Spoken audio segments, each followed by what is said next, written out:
Hi everyone, welcome to the Teaching and Active Learning in Blackboard Collaborate Ultra workshop. My name is Colin Walker. I teach in the Mass Media program here at Valdosta State University, but I'm also serving as an interim training specialist for CELT and the Center for eLearning. By the end of this webinar, faculty will be able to describe the effective technology for teaching with Blackboard Collaborate Ultra, identify strategies for virtual classroom management, differentiate strengths and weaknesses of active learning tools and teaching techniques for engaging students with Blackboard Collaborate Ultra, and finally present compelling content in Blackboard Collaborate Ultra. So for this workshop, you will need a few tools available to you. First off, a desktop or laptop computer would be extremely helpful. I would not recommend trying to do this on a tablet. However, it is possible if need be. You also need a working internet connection, something that's going to be stable so that you get the highest quality experience possible. And then you'll want to work with an existing Blackboard Collaborate Ultra session. If you haven't used Blackboard Collaborate Ultra before as an instructor, I will show you how to do that in this next slide. For those of you who are already experienced with the tool and know how to create a session, go ahead and open that up, and then you can fast forward past the next slide.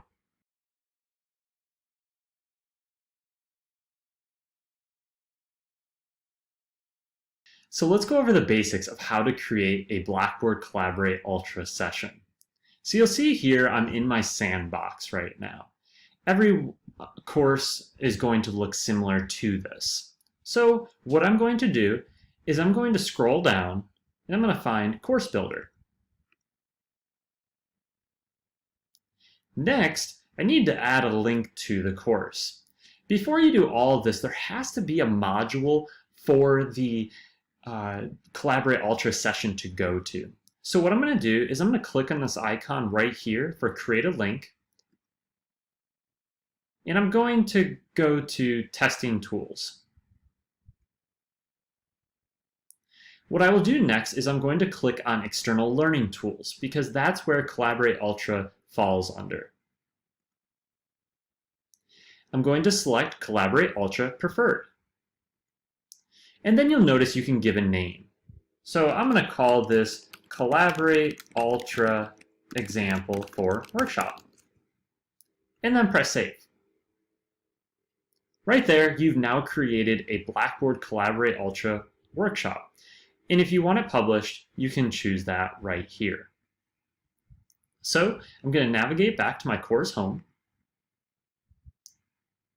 I'm going to click on Testing Tools and scroll down, and there you see it. So this is what the student would see when they try to log in. We'll click that, and then you're going to notice you get this scrolling wheel, and then Collaborate Ultra is going to begin. So we're going to create a session. I'm going to call this Blackboard Collaborate Ultra Workshop. You can set a start and an end date. However, I'm going to leave this as an open session. This is going to make it so that I can come and go whenever I please. This might be a strategy actually to use for your students. And you'll see the early entry time. You can also provide guest access as well. Okay, and then you also have session settings that can be decided later on as well, but we'll talk about more of that in just a little bit. I'm going to click Create, and then I'm going to click Join.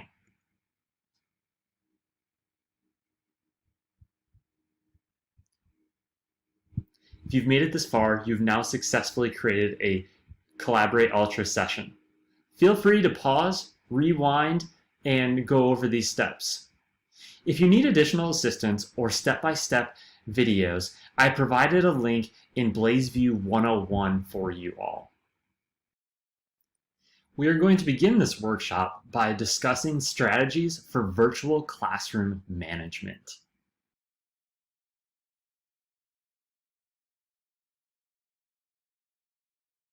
So now let's talk about hardware testing when it comes to using Blackboard Collaborate Ultra. So I would always recommend to keep a session available 24/7. You can do this with any existing session by clicking over here on these three dots, and then you're going to notice Edit Settings. When you get there, you can then create an open session by checking No End. However, if you do want to have time constraints, you can set both dates and times for both the start and the end. I would always recommend having an early entry time of at least 15 minutes. This allows your students to get into the room before class time. This way you do not lose any time when it comes to working with your class. And finally, we want to remind you all that you're not instructional tech support. If you have any tech problems related to Blackboard Collaborate Ultra and/or embedding it in BlazeView, you can contact the Center for eLearning. Their email is blazeview@valdosta.edu, or you could call them at 229-245-6490. And you'll also see that a link to eLearning and their Contact Us page is also posted here for your information. So I want to provide one additional teaching tip when it comes to hardware testing. And in this one, I'm thinking about the students and your work with them. So during the first week of class, you probably want to make sure that your students can access Collaborate Ultra successfully. Please keep in mind that students don't have access to their BlazeView course shells until the semester begins. So I would recommend doing this early in the first week. So in one instance, you could maybe ask your students to log into the session and then write a message to you as the instructor. So on the right-hand side of the screen here, this represents a student view inside of Collaborate Ultra. So as the student, I'm going to click on the Blackboard Collaborate Ultra workshop, and I'm going to click Join Session. The nice part here is that you do not need to stay in the chat room the entire time. As long as there's a 24/7 session going, then you don't need to worry about that. So it's going to ask the student if they can access the microphone. I'm going to click Allow. Okay, you'll notice that my camera as the instructor is not on. If it were, you would see my video actually appear on the student's screen on the right-hand side. As you will see here. So you'll see a lot of videos start popping up. My student's camera is not on, but if it were, you would see this. And you're going to notice two very different views of me. But I'm going to turn that off to avoid any confusion on the student side. Okay, so we asked our students, and I'm going to turn off my camera right now too. So we asked our students to send a message directly to us as the instructor. So they're going to click on this purple tab down here to show what's available. And for find someone to chat with, I would tell them to type in my name. So Colin Walker. I click on that, and then now I can send a message directly to the instructor as the teacher. No one else can see this. So I will say, "Hi, Dr. Walker. I successfully accessed the Collaborate Ultra workshop session." Smiley face. Click Enter. And notice, as the instructor, I am going to receive a notification. And you may say, well, what happens if I'm not live? Or if the student's not live? So first, if I have the student leave, I will click Leave Session, as you see on the right-hand side.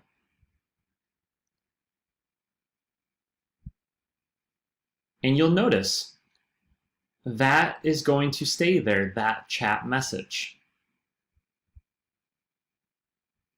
So this is one nice feature when it comes to using Collaborate Ultra Workshop.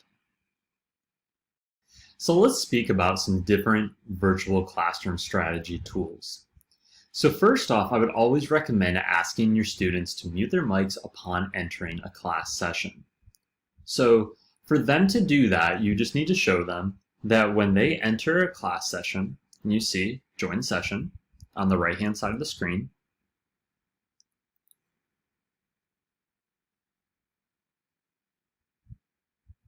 it's going to ask them to access their microphone, which you do want to tell them to click Allow.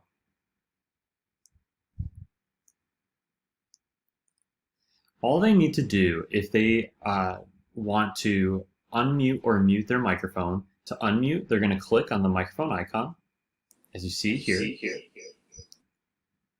And then when the white box is through it, the white line is through the symbol, you'll notice that the microphone is muted. I'm not going to keep the mic open because that would create a large feedback loop given the recording environment that we are currently in. I would always recommend to tell the students to keep their mics off unless they are speaking. You as the instructor are going to want to leave your microphone on, as you would see here, so on the left-hand side of the screen.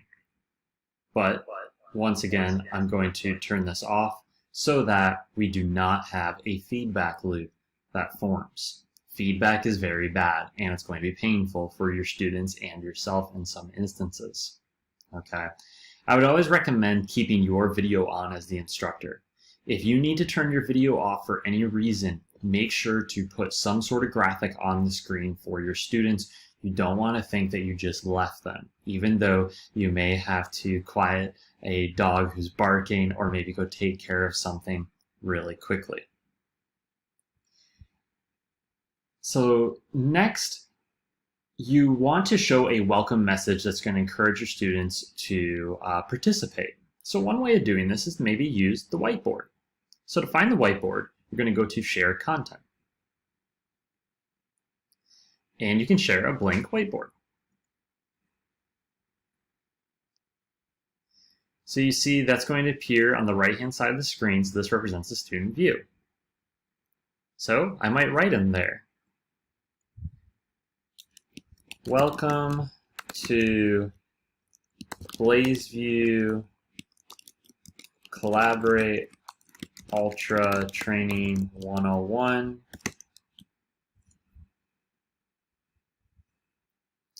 And then maybe give them a prompt. Maybe change the color.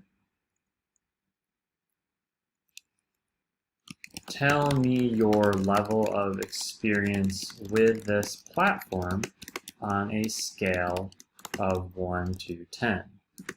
1 meaning that you've never used it, and 10 meaning that you're an expert. Okay, and then I can make a quick adjustment here using a little pointer. Could rotate it. As you can see, I'm really just trying to expand the box. Okay, so you see that there, and that's how your students can see a message from you.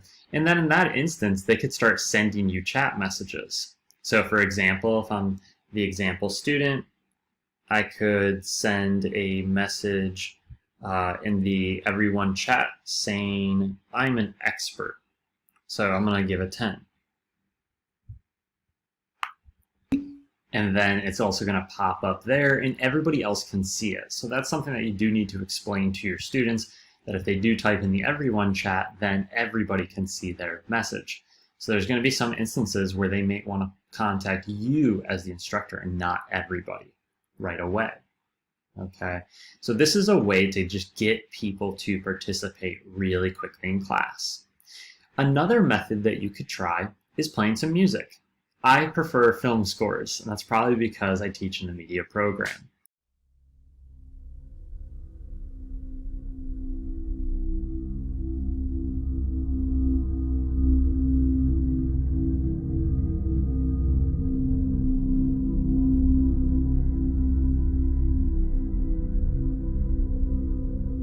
Okay, that's just a strategy to welcome your students into class. So let's say we want to make a game plan. Okay, so to make a game plan, I can just click and get rid of each one of these things that I wrote earlier. So when I make a game plan for a class, this is just a rundown of what should the students expect. So I might call it game plan for August 17th, 2020. And then I might start putting, okay, we are going to review quiz at the first part of class. Then maybe we are going to have a discussion regarding any obstacles. Then you can put whatever items that you want to on here. A lot of times this is a way to set expectations for your students. And then finally at the start of class, it's really good to have an icebreaker. It doesn't mean everybody just has to introduce themselves, but give them a task. So maybe you play some interesting music and you tell the students to guess the song, or maybe guess the year that it came out. You want to find ways to make your students participate and engage early in class. That's going to increase the likelihood that they're going to want to participate in other activities throughout class sessions. In this next section, we're going to talk about how to present compelling content using Blackboard Collaborate Ultra. So when you're using Blackboard Collaborate Ultra or other online platforms, there are some guidelines and strategies for delivering your visual content. So first off, consistency. Like you'll notice throughout this entire presentation, there's a consistent look, consistent colors being used. You want to make things consistent for your students so they can develop a routine. That deals with the visual part, but you can even think about that with how they enter a class session too. So that's really important. And keep in mind, you can pick a theme, just stick to it. You could use a PowerPoint theme, and there's also other themes that are out there that you all can find online as well. And feel free to try things out. Another thing is make sure use contrasting colors. Make it really easy for people to read it. Don't use two colors on top of each other that make it difficult to be able to see something. Remember that your students read left to right. The reason that this matters is because you want to think about what are the students going to look at first when they look at a slide.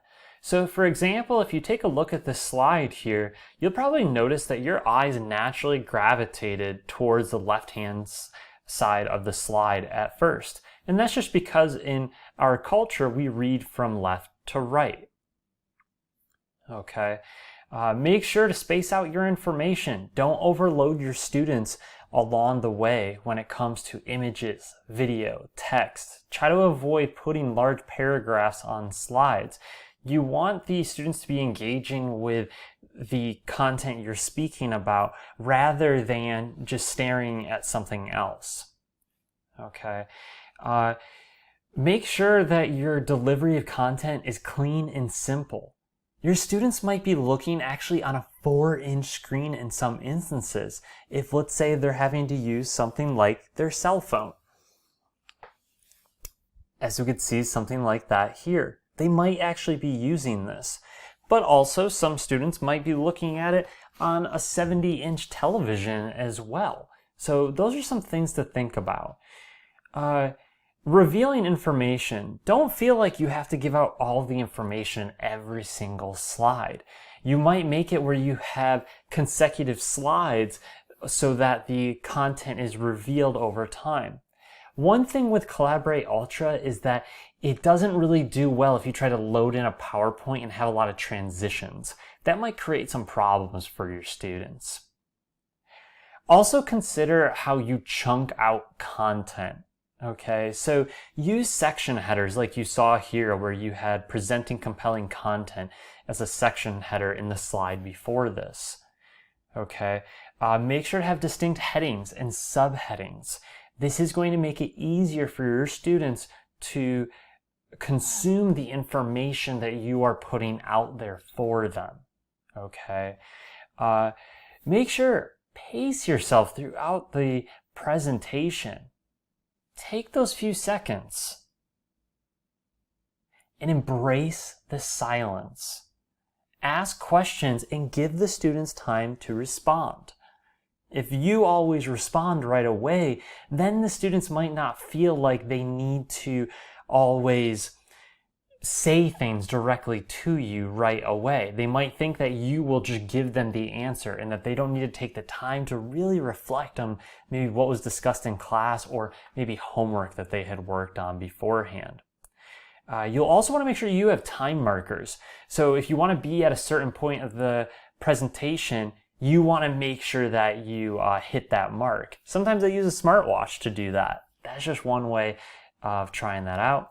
You'll also want to probably print out the presentation in case you need to jump ahead or if you run into any sort of technical mishaps with your files along the way. So you'll even see in this instance, I actually have a second monitor on this side just so I have my notes sitting here for me in case I come up with any questions along the way. So these are just some good visual aid guidelines and delivery strategies that I recommend you try to work on using this fall. And it's okay. Use a little at a time until you get more comfortable with it in your delivery of course content. So now let's talk about virtual presence. This is something that we've all been thrown into where we need to think about how we look and sound when it comes to doing presentations in a virtual format. So first off, we need to think about our attire in terms of what are we wearing. So in this instance, you see I'm wearing a Valdosta State polo. My students are only going to be able to see basically from the waist up. So that's just something to think about there. You'll also want to think about your nonverbal gestures. You might want to use your hands sometimes, but make sure that it's for a specific point. Okay, so some people are really good at doing this. But that's just something to practice, and you might even want to record yourself to see if you maybe move too much side to side at times or have what I like to call the lizard lick where you accidentally do something like that sometimes. Okay. Tone. Think about which words you emphasize and try to practice that because a lot of times our students are going to take those as cues of what do we really need to pay attention to in some presentations. We also want to think about pace. Sometimes we need to slow it down. Other times we might try and speed up, but make sure we don't ever leave our students behind. Some students might not be as willing to use the raise your hand feature in, let's say, Blackboard Collaborate Ultra to say, hey, Dr. Walker or Dr. Johns, you're going a little too fast for me. You also have to think about eye contact. This is really difficult when it comes to virtual learning because we are looking directly into our cameras. I would recommend elevating your laptop to help you with this. So in this instance, I actually have a ream of printer paper beneath my laptop to bring it up closer to eye level for me. We also want to think about body language. If you seem really just relaxed, kicking back, your students might not engage with you. So make sure to think about that when you're delivering content. Again, embrace the silence. It's tough, but it works. And also think about your lighting in your background. So make sure do not have windows behind you. I always recommend actually have windows in front of you. So in this instance, actually, I am looking directly at a window right now, and that's making it so that I appear lit. if the window's behind me, I'm going to look very dark. And also think about what's behind you. You might even want to put some things that are relevant to what you're doing. So these are just awesome strategies to think about with your virtual presence. All right, everyone. So we've gone over a bit of content so far. So I want you to take 5 minutes and write on a separate piece of paper a summary of what you've learned so far from this training. I'd like you to write this from memory, and don't look back at any previous slides or notes that you've made so far in this presentation.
So now that we've done one active learning strategy, now we're going to move on to working on engaging our students beyond our presentations. So we're going to be looking at active learning techniques that go beyond the classic lecture structure. So first we're going to start off in Blackboard Collaborate Ultra by taking a look at the sharing content feature. So if you go to the purple marker right down here, remember that this is the teacher side. The right side of your screen is going to represent the student side.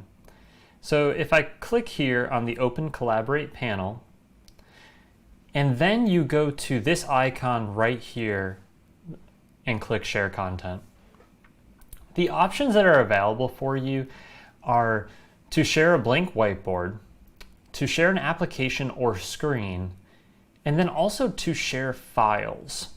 The sharing camera feature would just make it so that students could see me or whoever you are as the instructor for a given course.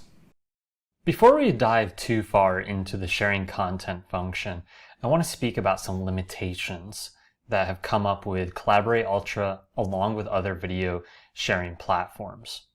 So first off, the whiteboard. It can't be viewed well on all mobile devices.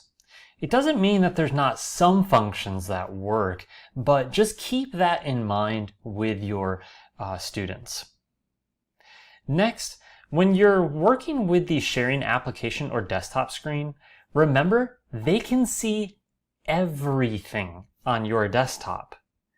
One way around this is to consider maybe connecting a second monitor and then putting the internet tabs or maybe other documents over onto that other monitor so that you can control what the students are going to see. We'll also have some resources at the end to talk about how to share PowerPoints and other videos toward the end of the presentation.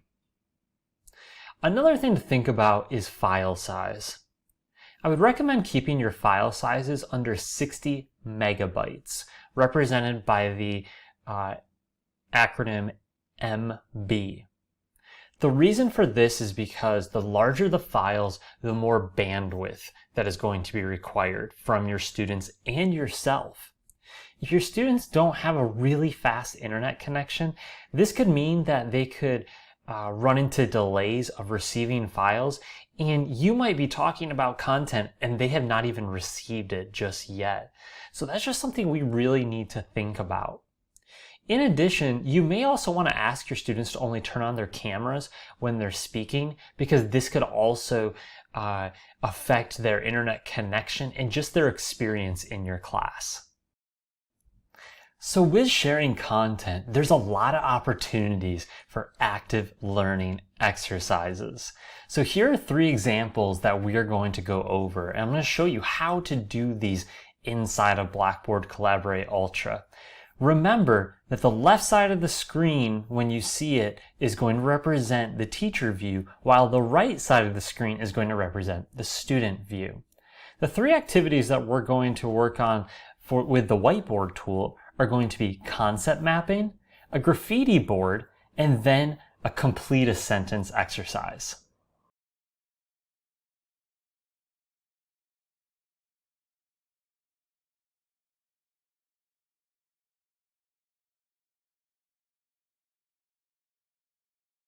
So the first exercise we're going to take a look at using the whiteboard tool is going to be concept mapping. Remember that on the left-hand side of the screen, it's going to represent the instructor view, while the right-hand side of the screen is going to represent a student view. Just so you know the student view, I am using a tablet to do this. So this is actually going to show you all some of the limitations, and I'll speak about those along the way. So we are going to share a whiteboard as the instructor. So I'll click right here. Okay. So you'll see that both the student and the teacher can see this whiteboard. So we'll start off with a concept mapping activity. I'm sure many of you have built concept maps before. So we'll just start off with one that's pretty simple. Why don't we just type in Georgia? So I'm going to make a shape. All right, so I'm going to make a circle here. And I'm going to click right here and just type in Georgia. Or better yet, what makes you think of Georgia? Okay. Can use the select tool and move items around. Okay, I'm going to move mine to the center, and I'm going to grab the circle, bring that over here. Okay, so both the student and the teacher can see this. So when I go over to the mobile side, I can use the shapes function and create a line. All right, and then let's connect that line using our selector tool, like so. So one limitation when it comes to tablets is the type function doesn't work as well on there. So I'm gonna actually have to write this in with a pencil. So I'm going to write peaches.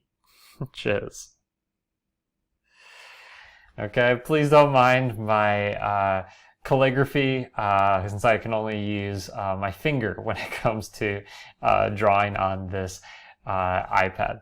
But there's different ways that you all could do this as well. I could actually share maybe different content to it. I could maybe just draw what I'm interested in. You could even use the pointer function so that the students know exactly what you're trying to point at times. So these are just some exercises that you could try and use when it comes to using the whiteboard function.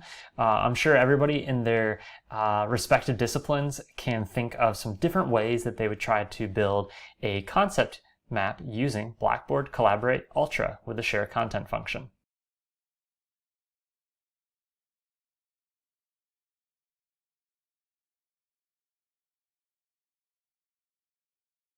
So now we need to take a look at how do we delete things. So you can use the eraser function and that will erase every single thing that's on the whiteboard. If you want to just delete certain content, if you use the select tool, click on the content, okay, and then just press delete, that'll get rid of that, okay, like so. Or if you click the entire eraser, you'll notice it's going to clear the entire whiteboard. So the next active learning activity we're going to take a look at is going to be the graffiti board. And the point of this is that you would state the main topic for a lesson, and then you would allow the students to use the whiteboard to write a short graffiti style phrase that illustrates their thoughts about the topic. Okay, it could be one of those things where you say, hey, just give me one word that you believe describes this topic, or maybe your feelings on this topic. Okay, so here's an example. State your feelings on what it is like to use Instagram story to cover an event. Okay, and one thing some of you might have noticed there is that the text does not appear on the students' screens until we decide as the instructor to hit the enter key. So, gonna put this in the middle of the screen. And then from there, students could start writing certain words. So for example, I could maybe write it on this tablet. Maybe the word short. Okay. You could even tell students to maybe express their feelings using a smiley face.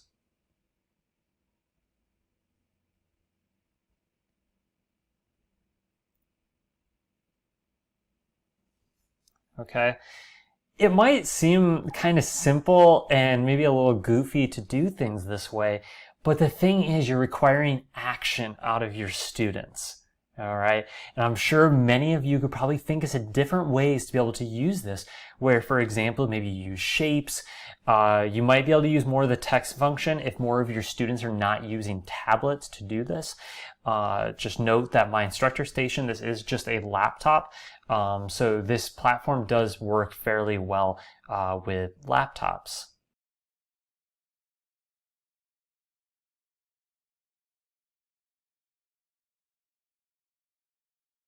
So now we're going to erase what we did on these slides. And one thing before I click this button that I do want to make everyone aware of is that if you want to save some of these images, make sure to take a screenshot of this or any other elements inside, because there's not really an archive that's built in.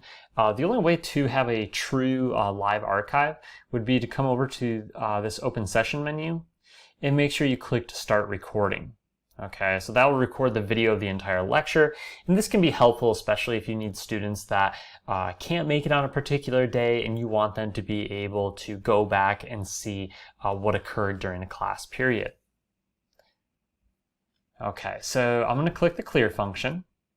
So the next active learning activity that we are going to take a look at is called complete a sentence. Okay, so before class begins, an instructor would decide what sentence they would like students to complete. Typically, it's going to be something that's content related that helps students focus on what the class is going to be about that day. Some sentences could be, what would you most like to learn about X topic? What have you found most puzzling about this X topic? So one example for an actual sentence would be, one thing I already know about today's topic is blank. One thing I hope I learned today is blank.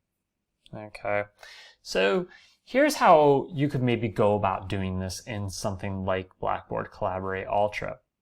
Okay, so we'll write a sentence. So one thing I already know about Georgia is blank.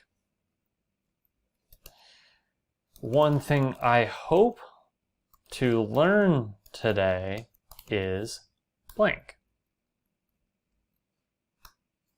Okay. So students would see this, and you would need to provide some instructions to them. So the instructions may state something like this. Please write a message to me as the instructor, so Colin Walker, so that I am the only one who sees your message. Okay.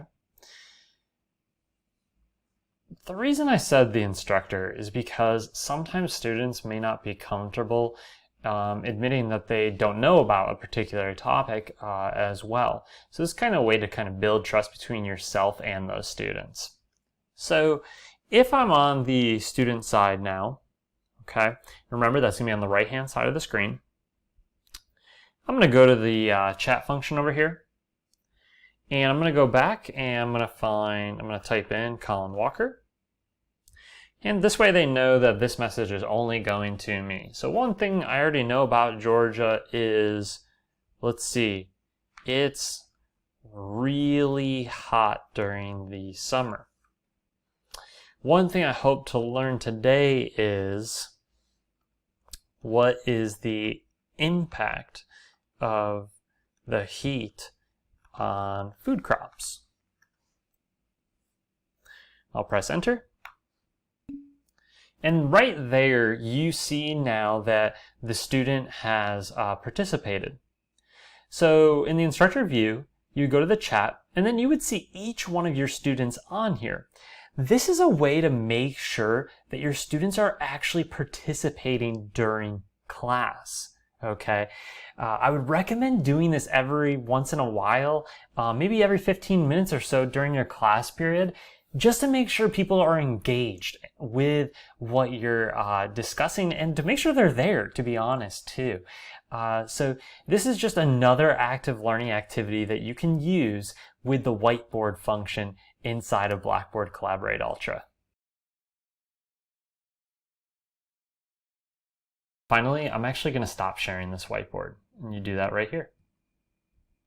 Okay, so let's talk about the quizzing and polling functions inside of Collaborate Ultra. So if you go back to our sharing content icon right here, click that, and then you're going to see the secondary content called polling. So with the polling, you have the ability to ask multiple choice questions and then also yes or no questions to your students.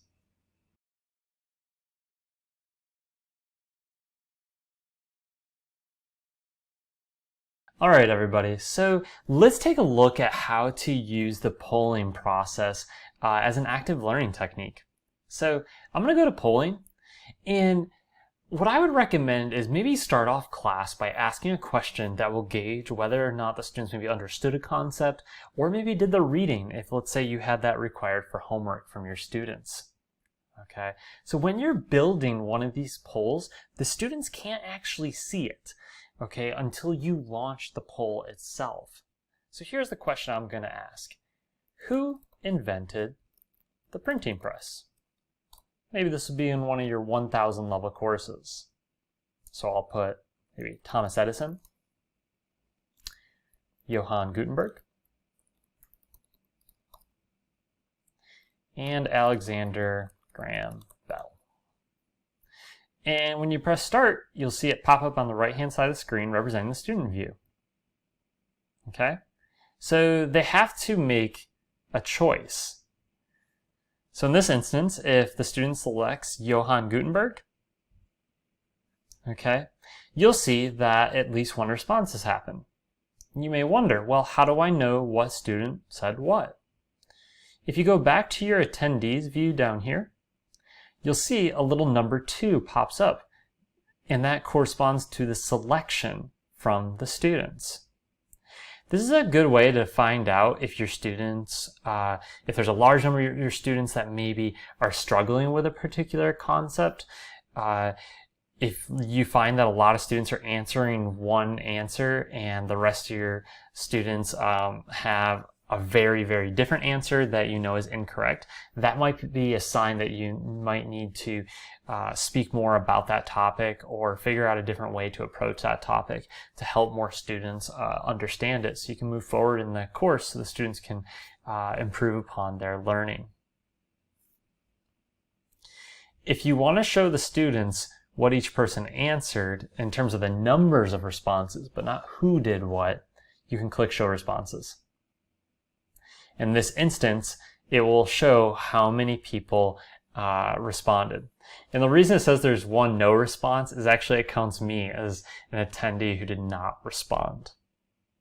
So that's how you could use the polling feature as an active learning activity inside of Collaborate Ultra.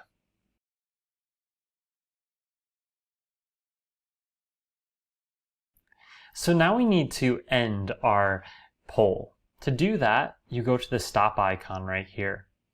Before you do that though, if you need to save the results, make sure to take a screenshot of that. So I'm going to click End Poll.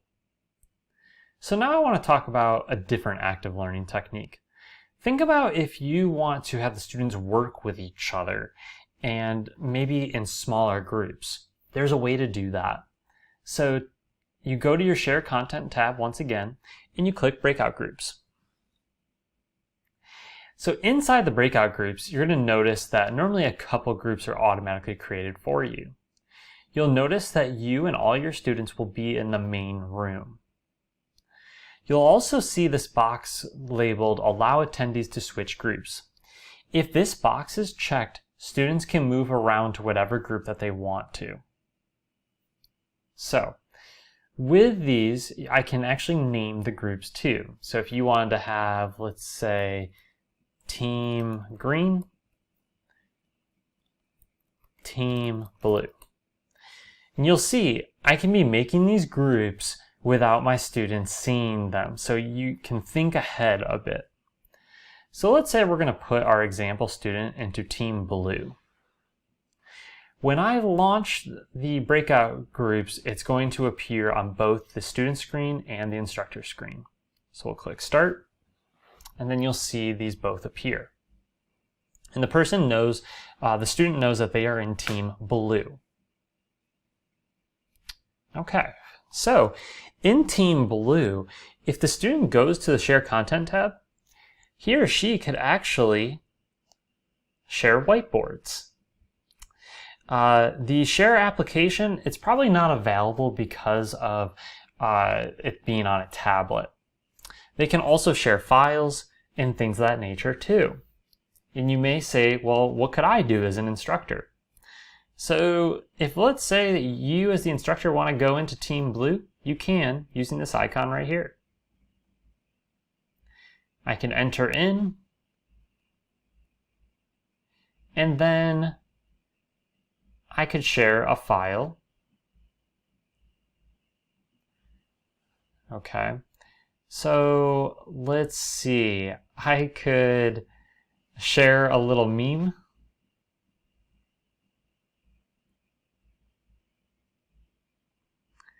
And ask them to think on that for a little while. Okay, so as the instructor, I can then go back to breakout groups, and I can put myself, let's say, into a different room. Okay. So I can go back, I can go over to Team Green, let's say we have students there, but you'll notice that my students will still see the file that I left there for them. So this could be a really useful tool, and you could put the files in there before ever starting the breakout group as well. So just some things to think about there. All right. So now we've got Team Green right here. I could also share something to them as well if I wished. You can then move the students around if you need to as well. Okay, so I could go back in here, I can, let's say, take the other student and just move him over to team green and update that, and it will just push the student over to where you want them to be. So breakout groups are really cool to use. They don't save your files after you end them though, so it's really important that if you want the students to track progress on things, that you instruct them to download the content before they leave. Okay, if you may run into issues trying to put the files in there before the groups actually begin. So if you end up having to put your files in there when the student's already in there, you might want to get into a habit of preparing that in advance for your students. One thing to add is to make sure that you end your breakout groups, and to do that so that you can bring everyone into the main room, you're going to click on this stop symbol right here.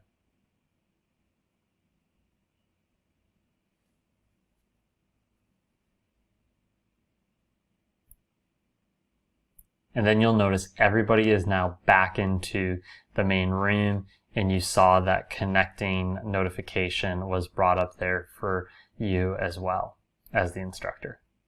In the breakout groups, another item that you may want to consider is having the students participate using specific conversation roles. This could actually be done in the main room of the discussion too, depending on the size of your class. However, if you have a really large class, you may want to assign groups for students to do this. So some roles that students might play are devil's advocate. You could have a speculator, a clarifier, a democratic champion, a scholar, and also a connector as well. You'll see definitions for each one of these roles on the side.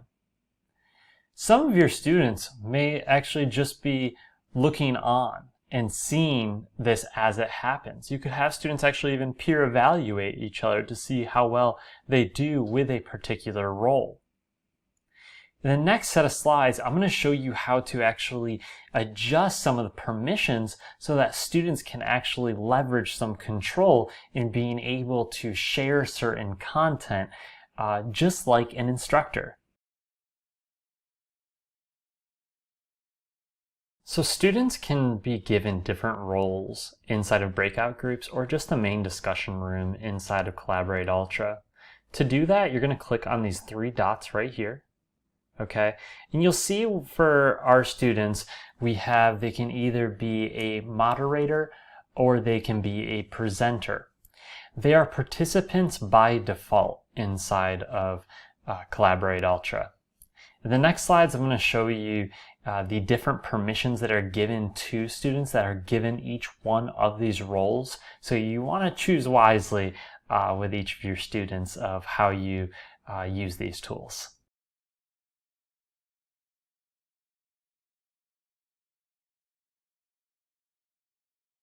So let's first talk about assigning the moderator role. You could assign that to your students, or maybe even a guest if you had a guest speaker come in. So with the moderator role, they have control over all the content that's going to be shared. They're going to see things like hand raise notifications. So if a student wants to raise their hand, they click the little hand raise icon, and then you notice a student's hand is there. As the instructor, we can lower that hand. All right, because we have moderator functions, as shown with my name up at the top of the chat window, as you see right here. They can also remove attendees from a session, but they cannot remove other moderators. So a student can't become a moderator and then kick you out of your own class session.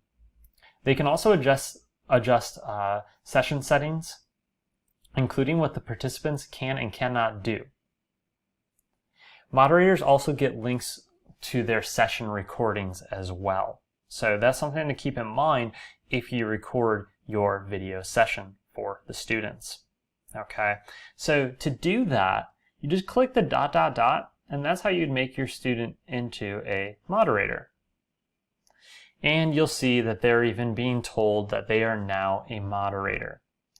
When you want to remove them from being a moderator, just make them back into a participant.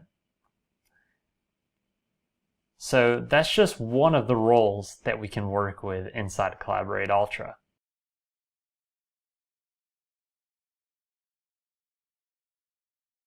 Another role that you may want to use with either guest speakers that come in or your students is likely going to be the presenter role. So to assign that, you click on your ... and you're going to see Make Presenter. So the presenter role is going to allow the student or the guest speaker to present items so they can upload, share, and edit content. They can also see the hand raise notifications and lower hands.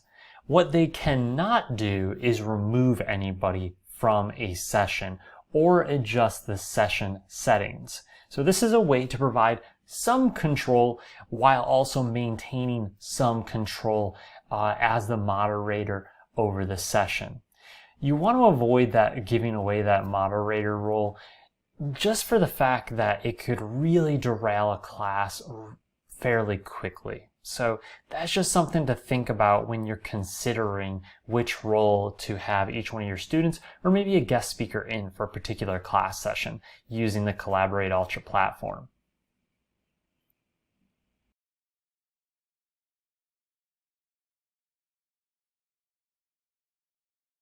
So one of the final roles that you can provide to a student or anyone else in your class is going to be that of a participant. Okay? With the participant, they do have some control over things. So as you'll see on the right-hand side of the screen, this is the student view. If I click on the gear at the bottom right-hand corner of the screen, you'll notice that if I go to notification settings, a student can make some adjustments over what they do and do not see in some instances. So some students may want more notifications than others when it comes to doing their Collaborate Ultra session. So for example, they might not want to hear every single time somebody posts a chat message. They can control that. That gives them some ability to customize things for themselves. You may not want your browser to pop up with a notification when people potentially post something. We all probably have a lot of those notifications, and I'm sure students find it just as annoying as many of us do as instructors as well. So those are the three roles that you can provide to anyone that you decide to have as part of your Collaborate Ultra session for class.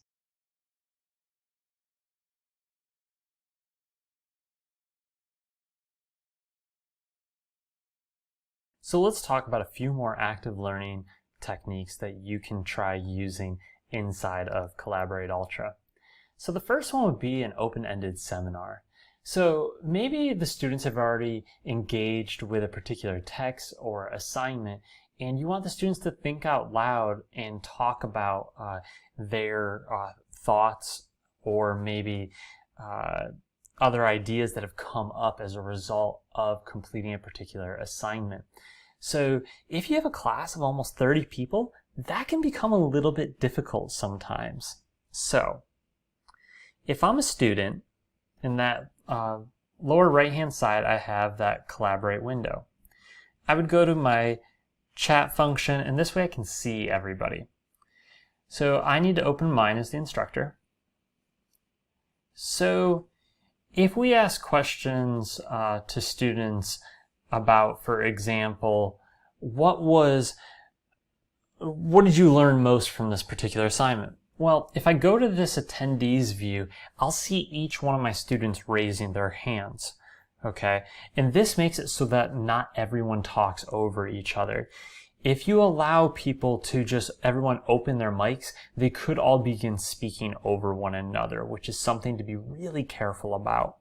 So if a student raises their hand, they would click on the little hand raising icon, and you get a notification as the instructor. This makes it so that you know who has raised their hand. Okay, and you can then lower their hand after you have called on them to ask them to speak. They can also lower their own hand, as was just done right here. Okay, you can also mute participants if need be. So if you see that mic icon is on, you could actually go over there into this little ... function, and it would make it so that you could mute them. It's hard to demonstrate that here in this asynchronous manner without causing a significant feedback loop, as I discussed earlier.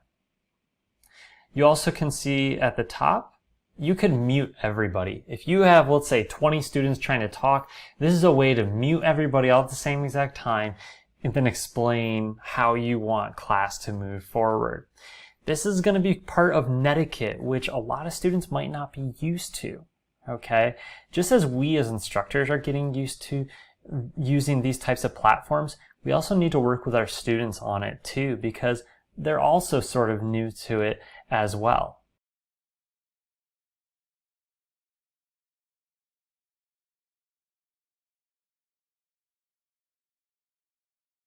Another active learning technique that we can look at is an entry ticket. An entry ticket typically consists of 2 to 3 questions that we as instructors prepare before class. A lot of times we use these to gauge what a student remembers from the previous class, or maybe from an assignment that we ask them to complete for homework. So a way to do this with your students is to maybe share a whiteboard. Okay, and then I'm going to type on my whiteboard, what do you already know about this topic?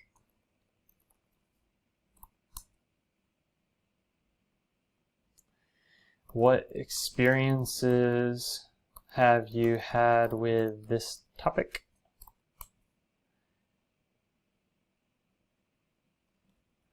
What would you like to know about this topic? Another question you could potentially ask if you want to relate it to last class, what are the 2 most important things you recall from last class?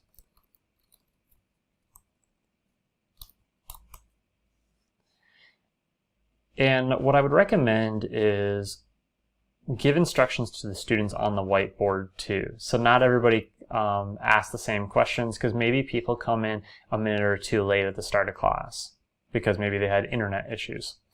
So please provide your answers in private chat messages to me. Remember to search for my name, Colin Walker, in the chat window. Okay, so as the student, I will then go find Colin Walker. So I don't know anything about this topic. A student should be comfortable saying that. Okay, and you as the instructor, you could maybe then at this point send a message to that student of maybe try and focus on some of the examples discussed in the homework assignment. This is a way for you and your students to have a discussion with each other that doesn't have to be public knowledge to everyone. So a lot of times that represents our one-on-one time that we have with students that maybe isn't as easy to have on an online platform like Collaborate Ultra. So this is an alternate option that we can all do so that we can remain socially distanced and safe and healthy. So with this, you would be able to quickly skim the answers from your students to kind of get an idea of how well that they did with the content. And if there's certain things that you need to emphasize more than others during your class session. So this is just a good technique for doing that, and I strongly recommend it.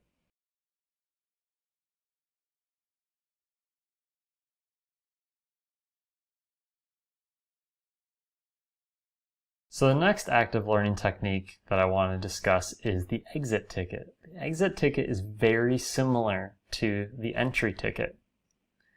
So we will clear out our whiteboard. All right. And then you'll prepare some questions ahead of time once again, but you may ask things like, what is the most important thing that you remember from today's class?